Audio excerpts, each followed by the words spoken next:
Okay, sense of mission marketing. So, yun daw, imbes na maging product-oriented yung isang marketing campaign, ito nagko-concentrate sa social aspect o dun sa tao mismo. Ang ibig sabihin, mas iniintindi mo na yung product mo ay nakasentro kung paano siya gagamitin ng tao. Well, ang example nun is yung mga beauty products. Paano nila gagawing presentable at maganda yung mga babaeng gumagamit ng kanilang product. Okay? Yun yung example nun. Kasi may mga product na product-oriented sa product nakasentro.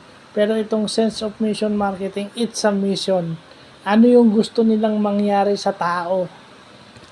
Okay, meron silang social responsibility. May responsable yung marketing campaign na yun sa tao mismo. Well, it gave birth daw, according to the article I've read, it gave